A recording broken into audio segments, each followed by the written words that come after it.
भैया कहाँ से आई हो? मैं राया से आई हूँ। राया? हाँ। यहीं ब्रजमंडल से? हाँ, ब्रजमंडल से। तो घर में कौन कौन है? घर में कोई नहीं है। बेटा? बेटा बेटा बेटी कुछ भी हुए नहीं। नहीं हुआ? पति ने छोड़ दिया।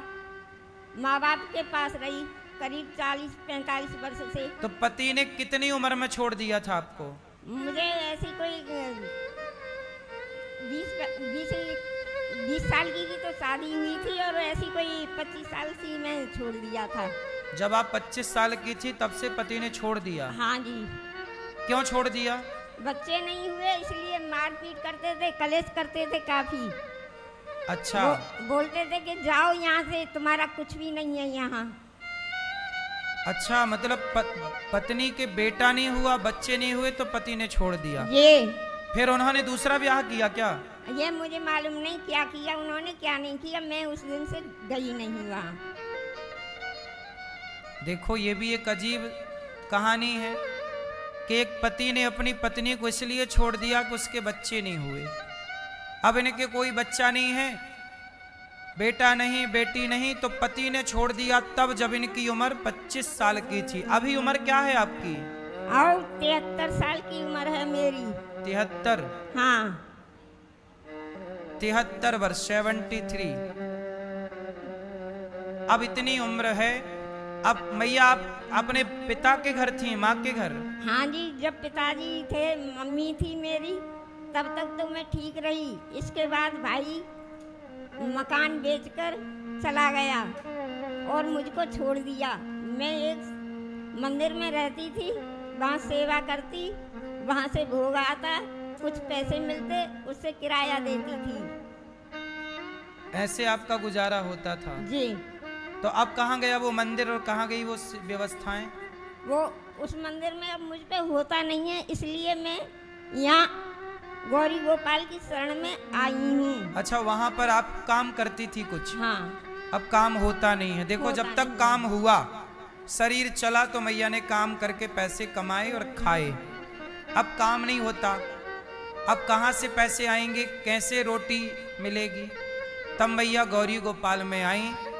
अब बताओ कि इनके पति ने छोड़ दिया पुत्र ना होने से, अपनों ने, भाई ने मकान बेच लिया। भतीजे हैं? नहीं। भाई भतीजे सब कुछ होते हुए मुझे कुछ मालूम नहीं ये कहाँ रह रहे हैं, कहाँ नहीं रह रहे हैं।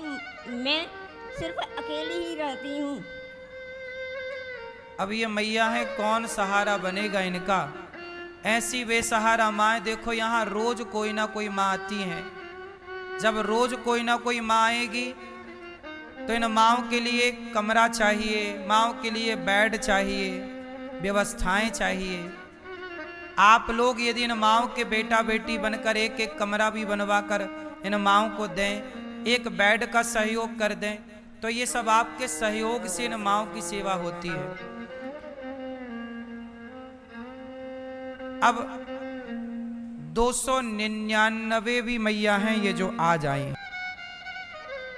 सबकी अपनी अपनी मजबूरी है, पर ये दास अनिरुद्ध की कोई मजबूरी नहीं। हमारा तो यही धर्म है कि हम इनकी सेवा करें।